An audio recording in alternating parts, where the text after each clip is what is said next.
This week, join me as I try to unlock the secrets of one of the strangest archaeological discoveries ever made. Colossal heads. 3,000 years old, carved at the dawn of civilization in Mesoamerica. How did the Stone Age culture create such massive monuments? And who were the people archaeologists call the Olmecs? To find out, I'll search the slopes of an ancient volcano. This is black gold, huh? And look for clues deep within a bubbling tar pit. I'll lift 20-ton boulders. I didn't kill anybody or destroy anything. And probe the mystery of a primitive people who took on the impossible and won. We're seeking the truth and going to extremes to do it.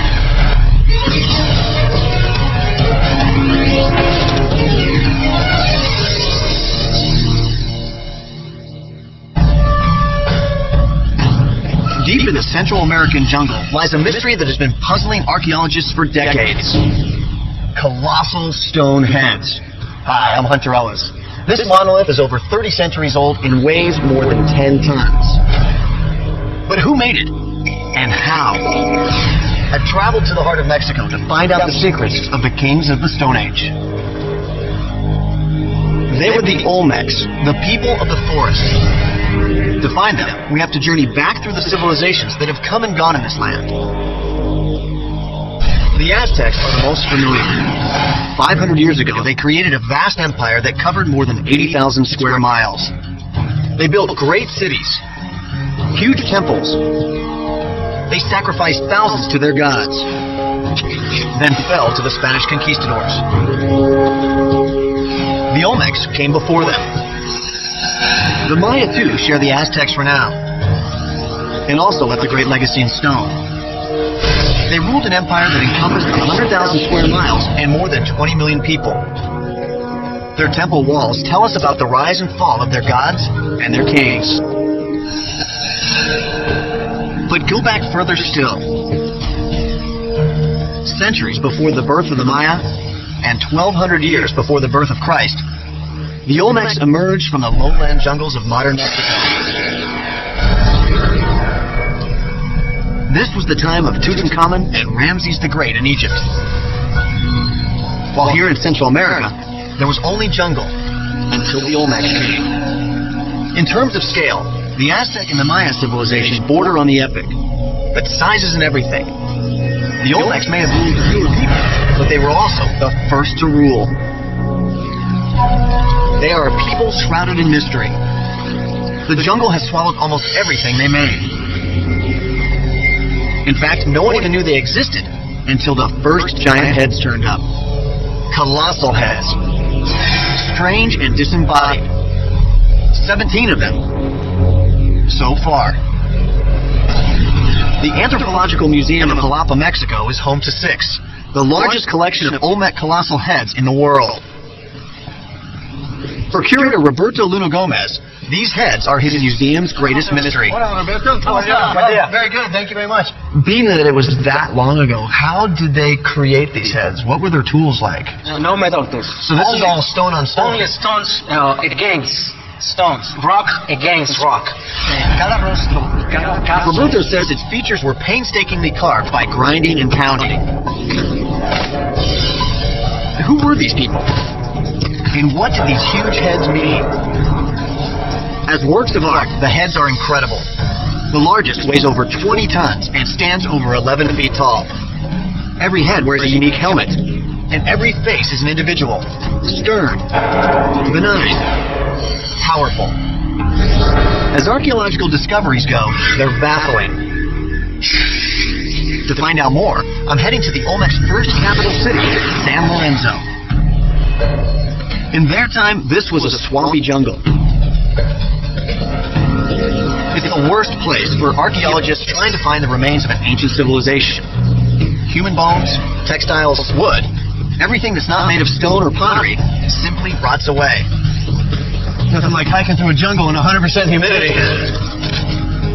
The first great population center in Central America lived at the top of this ridge. The Olmecs went on to build other cities in this region, but this is where it all began. This is San Lorenzo, what some believe was the first city in Central America. I know, I'm trying to find it too. It's hard to see the remains of a civilization here. Unlike Maya or Aztec ruins, all the Olmecs monuments have sunk deep into the soft jungle soil. 3,200 years ago, this ridge was surrounded by dense jungles, swamps, and rivers. Even today, it looks like an unpromising place to launch the first civilization in Central America. Just don't tell that to Dr. Ann Cyphers. She's been digging at San Lorenzo for more than 20 years and has a lot of respect for the Olmecs. What you're looking at is a site that's probably 7 square kilometers in size. How many people are we talking about? I mean, I look out and it's a huge plateau. On the San Lorenzo site itself, probably about 5,500 people. And of all the projects that have been here in the last 50, 60 years, we probably haven't even scratched 1% of the surface, or the subsurface. So there could be other colossal heads all around us that we haven't discussed. There could be incredible things. But since I'm going to have to dig in the dirt to find it out, it's going to take me a lot longer. So far, San Lorenzo has yielded 10 monolithic heads, but they weren't easy to find. The first heads were excavated in the 1800s. They were met with astonishment. Recovered from deep within the soil, nothing like them had ever been seen before. People were mystified. Speculation was rife. Why did they look so different? Had colonists from Africa carved them? Were they the work of survivors from Atlantis?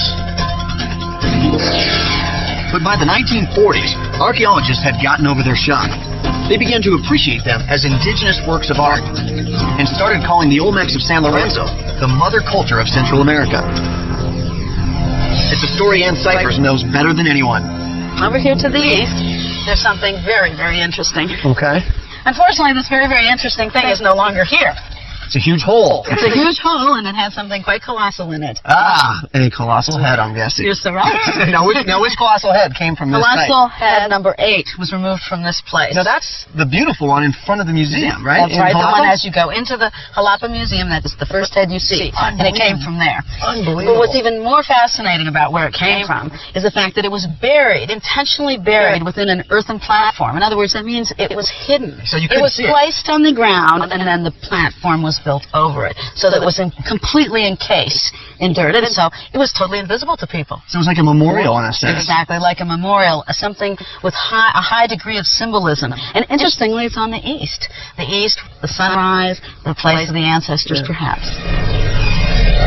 Amazingly, it wasn't the passage of time that concealed it.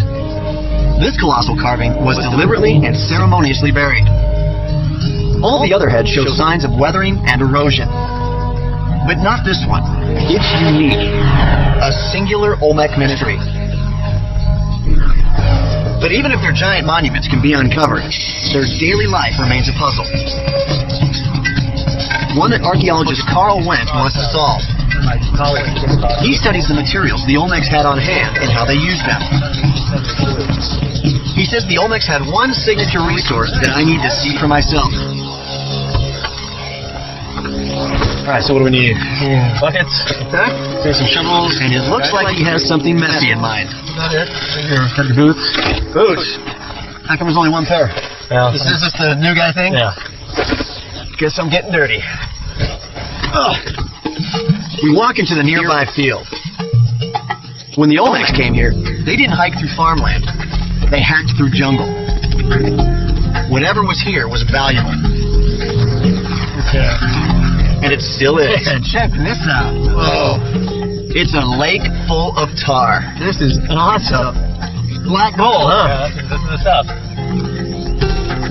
I can see it bubbling to the surface right over there. That is so cool.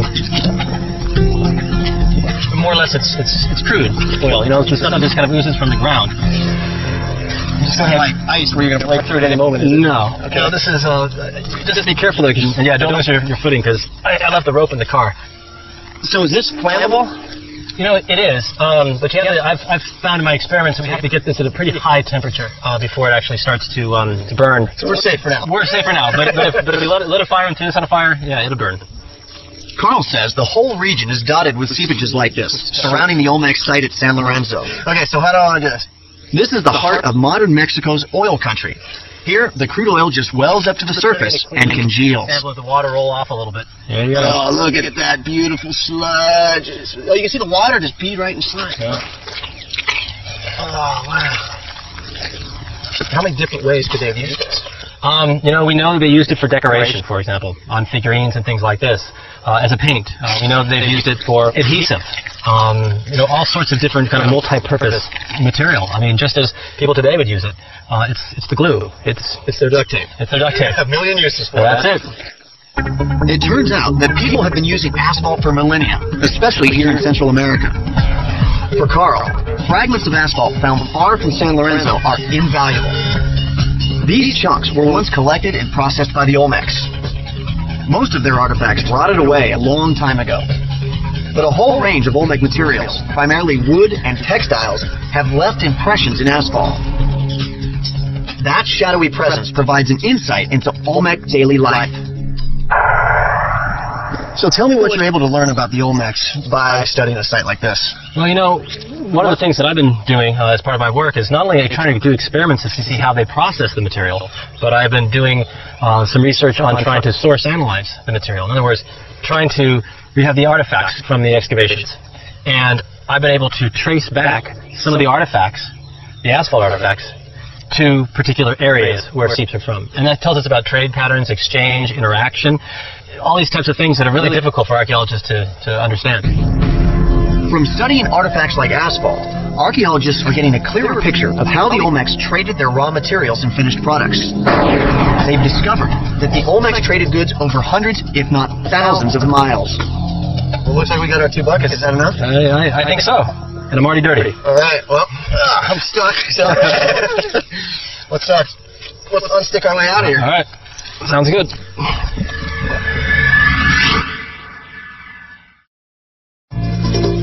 The Olmecs were a small civilization with big ideas. They created huge stone monuments, but their culture remains one of Central America's greatest mysteries. Many of their secrets are still buried in the remains of their first city, a place that archaeologists call San Lorenzo. So that can be picked up. Ann Cyphers is piecing together what this settlement looks like. She does it by taking soil core samples throughout the 30 square mile site. This is Don Juan. Don Juan. This is Marisol Varela, who is an archaeologist. Don Juan. Marisol, very nice to meet you. Ann says I should give it a try for myself. Yeah, I'd love to. Her team has done 3,000 core samples at San Lorenzo, evenly spaced every 65 feet across the entire site. Tell me about what you'll find here to indicate Olmec presence. Well, what is very interesting is when you start seeing possible vestiges of structures. For example, floors will leave a specific signature, and so that can be picked up within the dirt. Tell me the difference you'll see. Like, how can you tell if you hit a structure? What is the change that you notice? Well, usually it's house floors. You can find the kind that are made of a blood red sand plaster or an orange sand plaster. Or there are then stone pavements, and the core bucket will just bite right through it. And as you pull the dirt out, it's very clear to see that you have gone through a floor. So the red will stand out, the bentonite will stand out, and then you know that at that depth you have a structure. That's right. You need to measure and find out how deep you have gone with your bucket. Okay. So each sample you take, you'll measure the depth so you know what you found where. Okay, we're looking at about 31 centimeters or so. No, not about or so. We want an exact precise. Okay. Very precise. I'll go right back in here. Okay. 31 centimeters. Very good, Hunter. This is about 5.5 feet tall here. So what happens when I'm running out of room? Well, when you get down, having the whole extension within the ground, then it will be time for you to add on an extension. And we have more extensions right here. Manually, we've gone down about 18, 19 meters. No kidding? No kidding. It's like 60 feet. You do that by hand? Do it by hand. Don Juan, muy fuerte. Well, you need 4 or 5, sometimes 6 men to be able to do that. No kidding.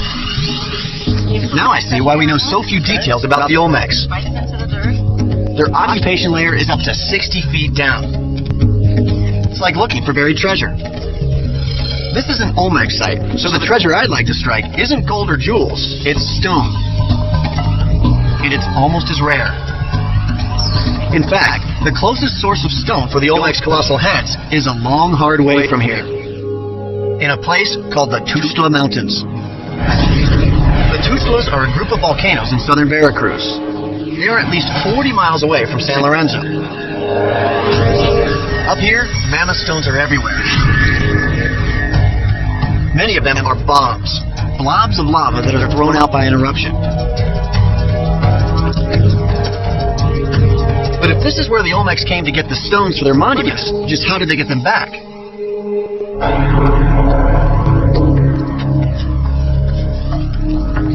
The Olmecs didn't select just any type of rock to make their colossal monuments.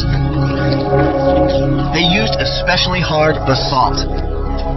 I've heard there's evidence of an Olmec workshop nearby. To figure out why the Olmecs chose such a labor-intensive medium, I'm meeting archaeologist Dr. Richard Deal. Yeah, great to see you. I don't want to hit you with a machete. Yeah, I appreciate that. These two roughly shaped rocks betray hours of Olmec labor. Yes, the secular basalt, what we call it, comes from the mountain several feet to Peck, just behind us. Does this have a carved head anywhere? Did they get that far? No, they did. What I'm sitting on here would have been the top. Okay. And they had the sides pretty well smoothed down. And then this tab. I wonder what that is. Well, we don't know. I suspect that was left on purposely at this point in the manufacture to help move it. That is, it may have been a tie down or something. Something they could actually hold on to. Exactly. Attach something to. I mean, this is a stone in the midst of manufacture. That's what's really neat about it. Right. It's not that it's particularly beautiful, because man, it isn't. But it shows you some of the process of manufacturing. Archaeologists found this stone in two pieces. But by lining up the sculptor's marks, they can see how the smaller slab once rested on the base. Why this type of stone? What was so special about this stone for the Olmecs? Well, I think it was the stone's association with volcanoes, and so it's born in fire. And so I think it had those connotations of the underworld, the abode of the gods under the volcanoes. And this stuff, the boulders all through these fields were part of volcanic eruptions that I think were then eroded down slope. And we were pretty well at the bottom of the slope here. So this is where they stayed, and this is where the Olmecs came looking for the kinds of stone that they wanted to use. I think what they were Richard tells me that a group of master carvers and apprentices might locate a good stone and work on it for weeks. They roughed out the basic shape on site. Then they would transport it to San Lorenzo for finishing.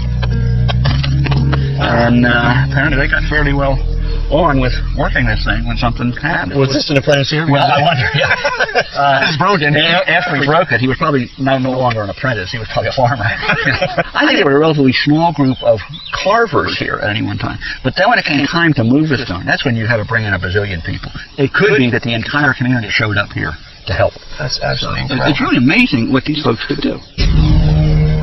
The stone monuments ended up nearly 40 miles away. How could a Stone Age culture move rocks weighing up to 40 tons? And why did they bother? It's time for some experimental archaeology. What does it take to move a colossal head?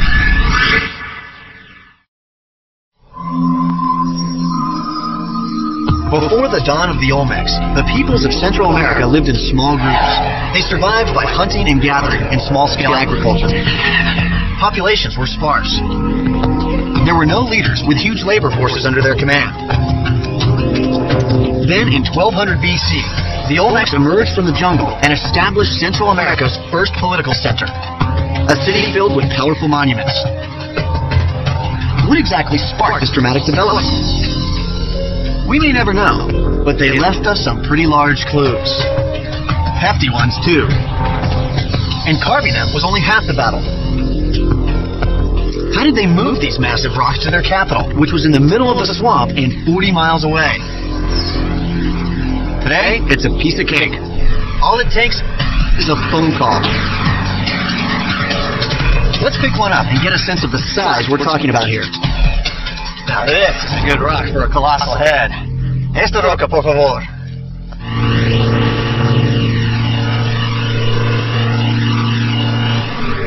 So this crane is rated to 20 tons, which should be enough to hopefully pick up this colossal rock. Guess we'll see how well these straps hold. The crane shouldn't have any trouble with this rock, but I'm not so sure about using a single nylon strap.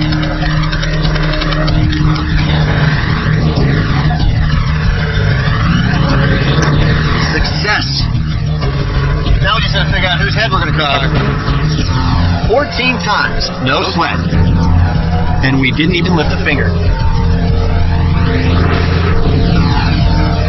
All right. See if I can swing it around a little bit. So this. Which way? This. This to go down?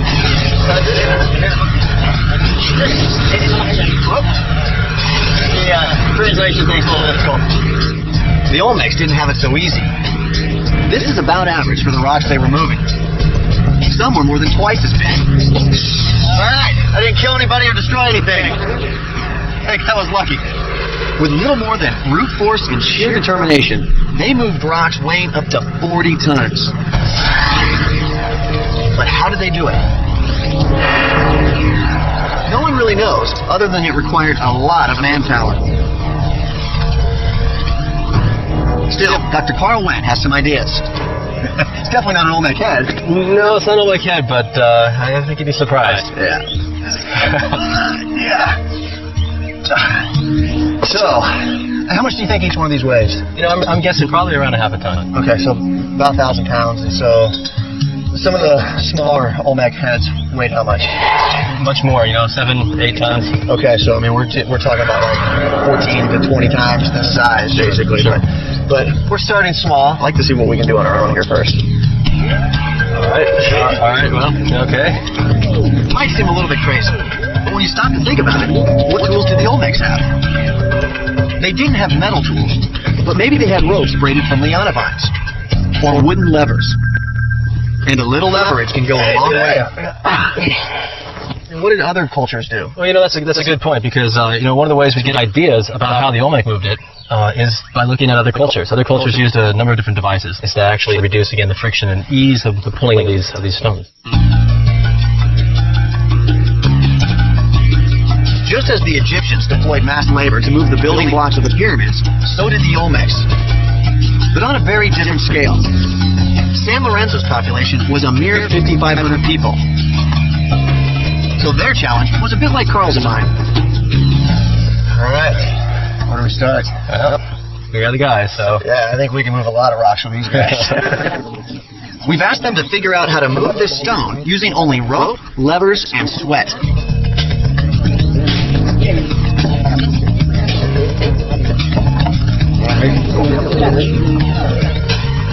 I mean, the amazing thing is that look how many guys it's taking to move these small rocks. So, I'm just picturing just hundreds of Olmecs now trying to move stones 10 times the size. That's one thing. I mean, there's been estimates done that one man, they could probably move about 50 pounds over a long distance, and say maybe about 100 pounds over a short distance. So that's sort of how we did some of the calculations.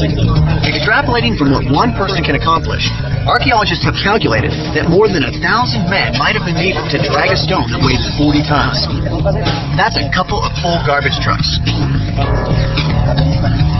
The move might have taken place in stages that lasted well over a year. Yeah, that's 17 guys moving this rock. Sliding it.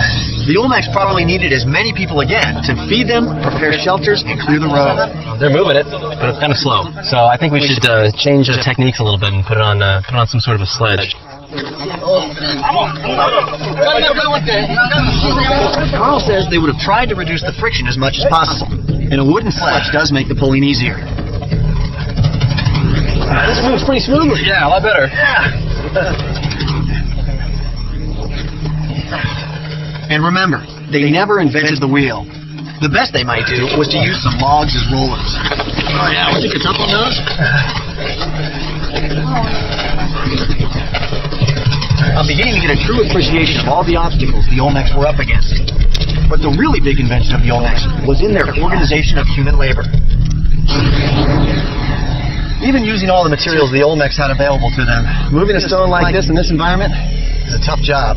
What's even more mysterious is what they did when they arrived at the swamps and rivers, because around here, that's everywhere.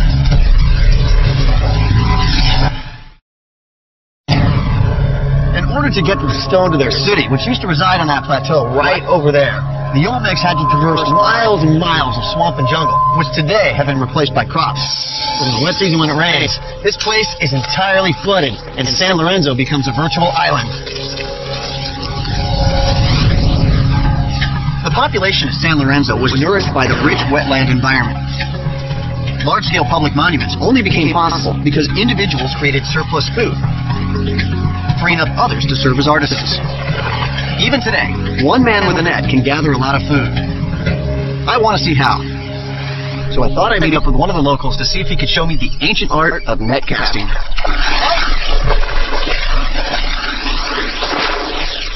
¿Me puedes enseñar? ¿Me puedes enseñar? This is going to be really interesting. My Spanish is horrible. They're curled up.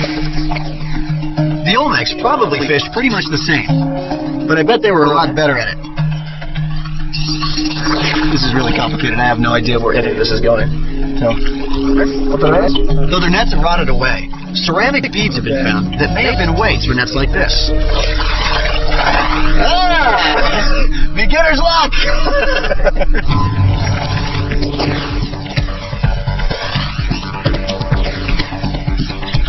My first fish. Ah! Mi primer... Ah, dos! Dos pescadores! Yeah! The water was a rich resource, but it set limits on the Olmecs' living space. Still, they had a solution to that problem and the manpower to make it happen. Archaeologist Ann Cyphers tells me, despite their relatively small population, they transformed their landscape. We're talking about millions and millions of cubic meters of fill that were brought in to create more space for habitation. The whole site was ringed by these artificially built terraces. And the amount, the volume, we're talking about millions and millions and millions of cubic meters. So they put a lot of hard work into developing this site. Yeah. And that also indicates the amount, in an indirect way, the amount of labor necessary. You're talking about a lot of labor. Even though we're talking about centuries of development, it's still a lot of manpower. Right, so you're thinking the masses were probably the labor force, and there's a very few leaders that would sort of delegate the work. It required leadership, exactly. The early Olmecs chose natural high ground to live on for easy access to the productive wetlands. Then, as their population grew, they added terraces and expanded the high ground until the plateau encompassed more than 1 million square yards. These were public works projects on a scale never before seen in Mesoamerica, and they required having someone in charge. Who were these leaders? The colossal heads may be the key to that mystery. In fact, archaeologists believe they each portray not the face of a god, but the likeness of a king. I remember Roberto showed me something. Several of the heads bear strange marks. Do these traces indicate that there was something else here before the head was made? The answer was only recently discovered, and it adds a totally new dimension to our knowledge of the heads. These shapes are reminiscent of shapes on a large sculpture called a royal platform, or throne. The arches behind this kneeling figure form deep niches that turn out to be an exact match. This discovery means that a royal throne was tipped up on end and a face was carved into its smooth top. So this over here was the top of the old throne, so maybe that is why we're seeing a much more flat face, right? Exactly. It may be that the salt boulders had proven so difficult to transport that the Olmecs were systematically reusing them. You might even call it Stone Age recycling. One theory is that an incoming ruler could create his own likeness out of his predecessor's throne. Another is that an inauguration throne could be used to create a likeness upon a ruler's death. We just don't know. One thing's for sure. These huge stones were important symbols of a ruler's power and his ability to command hundreds of people. The Olmecs were masters at exploiting everything in their environment, and they had the manpower to think big. Using sledges or rollers and brute force, they pulled their massive rocks from the mountains. But when they reached the rivers and wetlands, it was time for a very different tactic. I'm meeting up again with Carl Wendt to test some of his theories of what the Olmecs did next. Hey, Carl, how are you doing? Looks like everybody's hard at work here. Yeah, we're doing some experiments. We're trying to get an idea of how the Olmec moved their stone. The thing is, we don't really know, and that's one of the main problems. One of the ideas that I have is that they might have actually transported it for some period of time on water. Well, can you show me what you guys are doing then? Yeah. The Olmecs must have been expert boat builders. Daily life in this region would have required a variety of vessels for both fishing and transportation. But did they have a boat that could carry a rock weighing 40 tons? Carl doesn't know what any of their boats actually looked like, none have survived. But he does know they had access to a material that would have helped a lot. It's the same stuff I helped him collect, bitumen, natural natural asphalt? We find the asphalt artifacts in our excavations, and especially at sites near rivers. There's a lot more of the asphalt. One of my ideas is that they used it primarily to seal watercraft.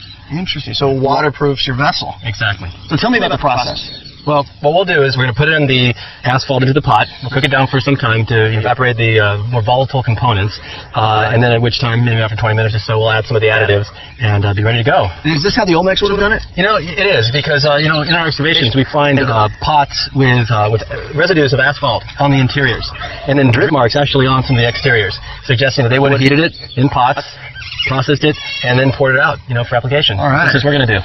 So let's get cooking. Let's do it. So we're going to pour this in there, right? This recipe is more complicated than it looks. Carl says he threw out hundreds of batches that were too runny, too sticky, or too brittle to use. Good way. There we go. Good stuff. All right. We'll go ahead and put it on the fire. And then how long does this have to heat for? We'll probably heat this for about maybe 20 minutes or so, and then we can take some out, and we'll actually test it and see how it's turning, how it's changing. Cooking changes the tar's chemical bonds, transforming it into a pliable substance that dries strong. And so this is starting to thicken the mixture. I can kind of feel it change from that airy whipped cream to almost like yogurt. Yeah. It's going to start changing a little bit, and what we're going to do is we're going to cook it for just a little bit longer. Okay. So it really kind of fuses with the other material. Starting to bubble around the sides. And what's going to happen is it's going to probably just about double in size. Okay. And if we don't watch it, what's going to happen is it's going to overflow, hit the fire, and we're going to have a fireball. Unfortunately, our lawyers say no fireball. Maybe next time. The next step is waiting for a little bit until we can cook off some of the water that, when we collected it, was kind of in there. And then what we'll do is we'll add our additive, which is this leaf, this hoja blanca. But does it thicken the mixture? Is that how it works? It does, so that, the asphalt then won't melt in the sun. And well, I'm melting in the sun right now. This is a hot minute. Yes, indeed. The Olmecs used any leaf that was handy, or sometimes sand or dirt.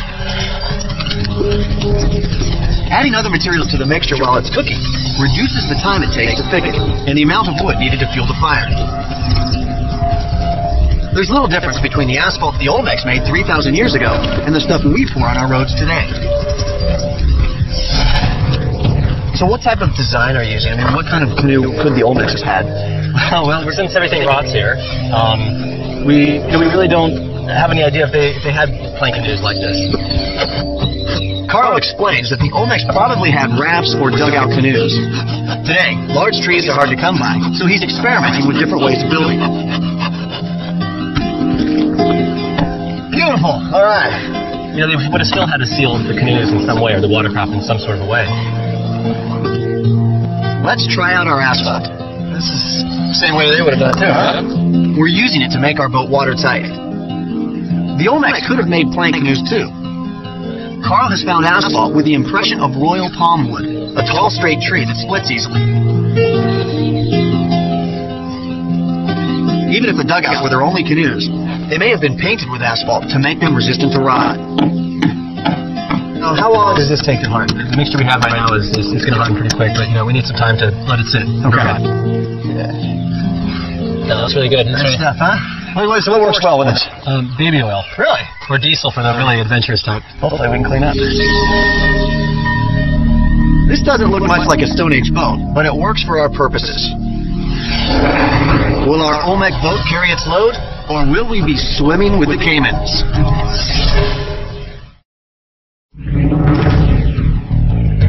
3,000 years ago, the Olmecs were moving 40-ton blocks of stone over miles and miles of swamps and rivers, and they would have needed watercraft big enough to float a giant rock.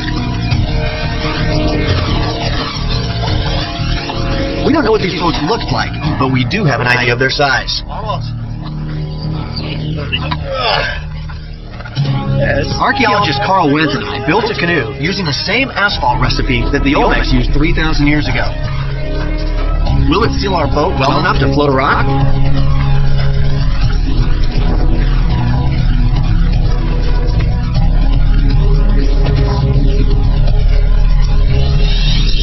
We're at the Chiquito River near San Lorenzo.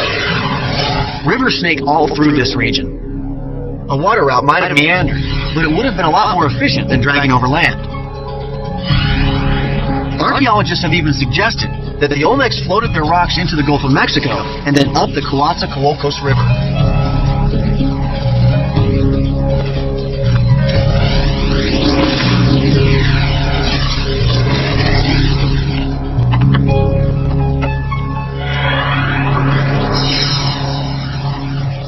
want to see if this thing leaks. So far, so good. It's waterproof, huh? How do you feel about putting a big stone in here? Oh, I don't know if that's a good idea yet. I think if you put the stone in, you'll have to go by yourself. This is about the size of a small utility vessel. But the Olmecs may have had canoes up to 50 feet long for their trade routes.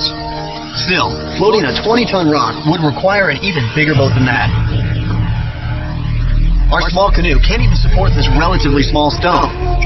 We need a lot more buoyancy. I think what we'll have to do is we'll put a couple of these together, lash them somehow. Okay. We'll get some rope, and then we can maybe get some sort of a platform, built. And that'll spread the weight out over a greater area then. I think so. Yeah, because I don't think we're going to do anything with this. No, this is by itself, right? All right, some work to be done. Let's get to work. Good. Yeah, check this out. Now this is a boat. Yeah. Man, this is sturdy. They did a nice job. Yeah, I just don't. Now, how many people can they put inside of each of these canoes? I'd say probably safely around 5, 6 maybe. Okay, so that's roughly, we're dealing with about 750 each and just over 2,200 pounds or so. Think we can move a big stone this way? To tell you the truth, this feels pretty solid and pretty optimistic. Should we put it to the test? Let's do it. All right, let's do it.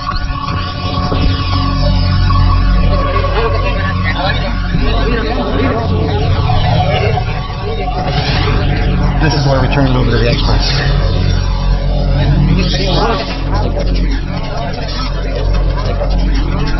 What's happening now is what happens all over the world. Everybody has an opinion on how it should be done. So they're sorting it all out, and we'll see the results.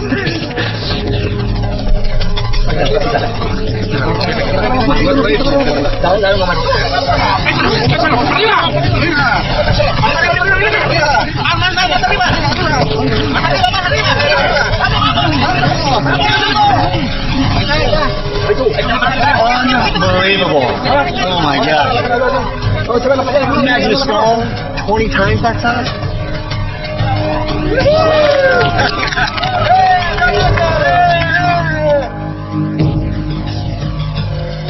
Our calculations were close to dead on, but we're a little unbalanced.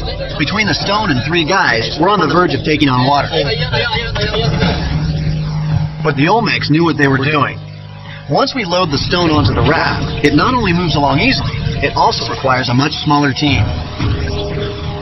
Now, the number crunching can begin. Our half-ton stone required 3 15-foot canoes. A stone 80 times this size would need 240 of these canoes lashed together. But if the Olmecs had 50-foot dugout canoes with a capacity of 3 tons, then they would need 14 boats. That's a little bit easier to picture. It would utterly dwarf our boat. 3,000 years ago, the Olmecs brought their colossal rocks down from the volcano. Their rulers were the first to organize and inspire the population to attempt gargantuan public monuments that would project their newfound power. They created the first great civilization in Mesoamerica, one that influenced the Maya and the peoples who came after. The colossal heads are artifacts the likes of which had never been seen before or since. Even today, they're all that many of us know of the Olmecs, the immortal ambassadors of the kings of the Stone Age.